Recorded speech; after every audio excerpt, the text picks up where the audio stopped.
Hey guys, Big Red 310 here again. Reason why I've been making videos, as you see, cotton ball, whatever these things are called.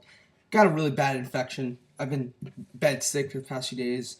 I'm actually pretty tired right now. I'm ready to jump into bed as soon as I do this, but got no time to waste. Gotta talk. Cole Nerd. I want to do a video response. I'm just gonna get through this first. I'll do his video response either later today or tomorrow because his video response must be coming. And also I'm going to do a video about the NXT angle because it's not that I love it or that I think it's a great angle or anything, but I do think Raws have been significantly better, especially the one yesterday, which even though I didn't like how the NXT angle finished up at the end, I still think Raws have been getting so much better since that angle has taken place that I like it for that reason. All right. Civil Warfare. Do not want to talk much about the show at all. I personally did not enjoy myself that much during the show. In fact, I think this is the worst show of 2010 from Ring of Honor. Actually, I think this was worse than every single TNA pay-per-view except Slammiversary and Against All Odds. So it's close to worst show of the year, but not really. So yeah, I did not enjoy myself throughout this. I heard people saying there's just a bunch of 3-star matches. I didn't see it really. Cabana King, I think, is overrated. Briscoe Castagnoli was boring. Mark Briscoe, Chris Hero, I guess, was good. Steven Strong, I liked. Daniel Steen, I thought could have been so much better. And the main event, I guess, I thought was good. The main event, Tyler and Legendary and Red Ties. There's nothing bad in the show, but there's nothing really good. I mean, there's nothing really, great. There's nothing great and there's nothing really, really good. It's just a bunch of good, solid, TV quality matches. I joked with people that the Kofi Kingston Drew McIntyre match from Smackdown was better than every single match on this show. And it was, except probably the main event. So I don't want to sound like I fucking hate this show, but really there was just not much. Eric Stevens, Roderick Strong was really the only match that I left thinking that match was as good as it was. You know, it probably could have been better, but I'm not that disappointed. Like every other match just left me disappointed. But the reason it gets to 7 is because there's so many matches on this DVD. There's the Kings of Wrestling versus The Set, which was better than Castagnoli's other match. It was the pre-show match. And then you have 4 HD9 matches. None of them are very long.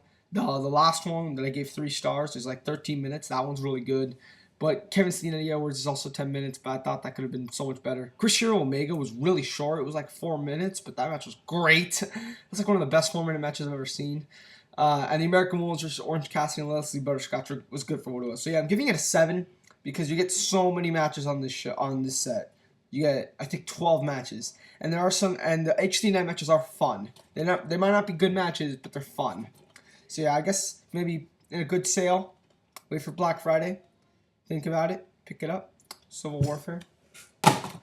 WWE Money in the Bank. I thought personally that this show was great. Actually, I thought this was WWE's best pay-per-view this year. That was not WrestleMania. I'll tell you why. Alicia Fox versus Diva, I thought was an okay Divas match, actually. I thought the beginning of it was very, very good. I really liked that beginning. Middle, they kind of lost me. And then middle to end, it started to get good again. So I was quite impressed by this match. I mean, it wasn't a great match by any means, but I think for a usual standard Divas title match, it's better than the shit that we've been seeing all year. So yeah, I thought this was decent. Hart, Dynasty, Usos, I again thought was a lot of fun. It was very short. It was only like 5 minutes. But for the time it went, I thought it accomplished everything it needed to be, even though no one knew who the Usos were. And the Hart Dynasty, they're just not over. E versus Layla sucked. I hated that match. Jack Swagger and Rey Mysterio is really, really fun. Trademark told me that you can compare it to Rey Mysterio, Kurt Angle. While it's not as good, I can definitely see where he's coming from. Jack Swagger is copying the Kurt Angle gimmick a little more and more each day. He actually said, "I'm going to break Rey's ankle," which is word for word what Kurt Angle said at SummerSlam in 2002. This was a very, very fun match. I really enjoyed it. For the 10 minutes it went, I had so much fun with this match. Rey was hitting his high spots, and then Swagger would cut him off and work on the ankle. It was perfect. Great psychology, great storytelling, great everything. I really, really liked it. Money in the Banks. I thought the second Money in the Bank was... the reason why I love this show so much, because I thought both the Money in the Banks were innovative. That's why I'm making this review. I know everyone's already made their reviews, but I think I really have a different opinion. While the Money in the Banks... they didn't have a lot of falling amazing spots off of ladder matches because that's what all the other Money in the Banks had. These two Money in the Bank matches were different. They were different. They were more innovative in that sense. Like the whole thing in the second one where they put John Morrison in between the ladder, that was cool. Where they put Ted DiBiase on top of the ladder and they pushed the ladder down and DiBiase flew off on a cross. Like, have you ever seen the movie The Mission on a cross going down a waterfall? I really, really loved it. I love that spot.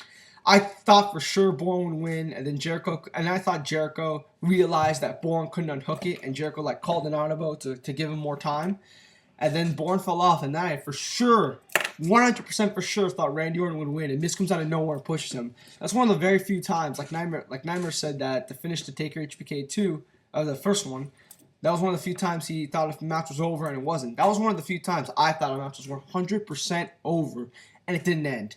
So yes, while it wasn't like amazing spots, it was innovative. It was different. Mark Henry served his role well. I love the thing he did to Evan Bourne. I love the spear that Edge gave him. Orton's RKOs were great. Great RKOs throughout this match. It was a very fun match. I really liked the Raw Money in the Bank. I gave it 4. The SmackDown one, I gave that one 4 as well. People have been complaining this one had pacing issues. I had so much fun with this match. This match was awesome because it told a story. It was given a lot of time and it told multiple stories. The whole Big Show stuff I thought was funny because I guess I didn't hear people's reviews good enough. I didn't know that when he stepped on the rung, it broke. I saw that and I was just like, him not getting the ladder in the ring, I thought was funny. That everyone throwing the ladders on him, like his troubles. The other story with Matt Hardy and Christian working together, but at the same time trying to get the briefcase, which ended up costing them in the end. And Kane also destroying everybody. He laid out Kofi, Big Show, Dolph, Cody Rhodes, and Drew McIntyre. And Drew McIntyre, what I think most people don't like with this match because the boom boom drop kind of overshadows everything. But there's a lot of good spots. Like when Dolph Ziggler does the zigzag to Cody Rhodes into the ladder. I cringed. I thought that was great. A bunch of spots, a bunch of twist of fates, a bunch of moves off the ladder, people falling off the ladder. Great storytelling in this match. I really, really, really like this match. More than most people did. That's why I gave it 4 stars. This pay-per-view an 8. There's 2 great matches on here, in my opinion, and there's a really, really good match. Oh, and the cage match. I forgot the cage. I thought it was an okay cage match. It was kind of boring at first. I gave it 3 stars because I actually really liked the ending. I like the referees, like, not letting Nexus into the cage. You know, kind of telling you everyone in WWE is on alert of these guys, even the refs. And I really like them blocking Cena, then one guy trying to block Sheamus, but it didn't work. I like the ending. That's why I gave it 3 stars. So, yeah, I'd give this an 8. There's 2 great matches, a really good match, and a fun match. That's the only reason I made this review, because I knew my opinion would be different than most. And unlike Extreme Rules, I thought the show was very easy to sit through. So that's also why I bumped it up a little. So yeah, you guys might hate me, but yeah, I like this show a lot. I gave it an 8. Supercard of Honor 5. I thought this was another amazing show from Ring of Honor. I'm a little disappointed, though. It's not that I'm disappointed, it's just that almost every single match, people I thought would be better. But they were still great. Like Christopher Daniels, Eddie Edwards, I thought this would be great. Well, I thought it would be. I hoped it would be great, but I knew it would only be really good. I originally gave it 3 3/4, but I might duck it down to 3.5 after seeing the match multiple times.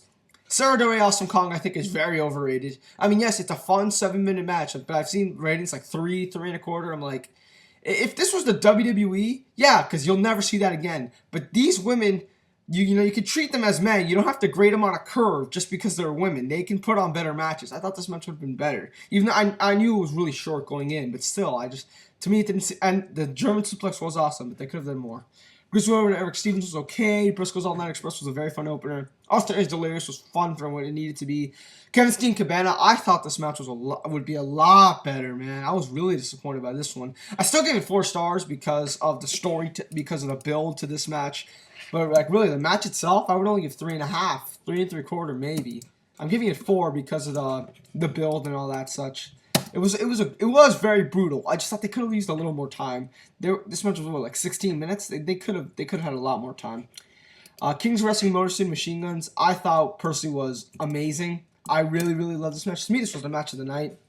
Now, however, people made this out to be like one of the best matches in New York in a long time. Like 187 Aris, 187 told me this was the second best match he ever saw live besides Aries Black. So I expected this match to be like this blowaway 5-star match, 4 3/4. But, you know, it was still amazing, so I'm not going to play it. I really thought this match was great. Tyler Roderick Strong. I thought this was an amazing match, the best match you guys have ever had. In a way, I wish they could have done less, because I know there should be a follow-up to this match, and I don't think they're going to top this match. Quality-wise, this was 4.5. This was another amazing match, but I fucking hate this New York crowd chanting Tyler Black overrated. You know, People say that 8th anniversary show match is so special because the crowd got behind Tyler Black, accepted him as the world champion. Then at the next New York show, they just blew him out of the building again. I mean, really, this is why I hate this crowd. And this is why I don't think they should get as many shows as they do. But this match was still amazing. I might dock it to 4.25, but I don't know. I still did like the King's Wrestling match more. Maybe that's just me. Overall, I'd give the show a 9. 3 great matches, a really good match, a very fun segment. You know, a good women's match and a very good opener. Yeah, easily. 9. Supercard of Honor. And also, I hope the Roderick Strong follow-up is good. You know, people always jump on the Davey Richards bandwagon. Like, people wanted Davey to win the title. They didn't want Tyler to win the 8th anniversary show. And I was the one who said Tyler and Roderick should follow this feud up. They shouldn't just go to Tyler Davey right away, because then everyone's going to want to see the Tyler Davey rematch. Hopefully Ring of Honor listens to me. According to the HD Net tapings where Roderick beats Davey, maybe I'm right. But that's another video for another time. So, yeah. 9, 7, and Money in the Bank is an 8. I'm Big Red 10. Check out Cole Nerd's video. I'll make a response tomorrow. I'm out. See you.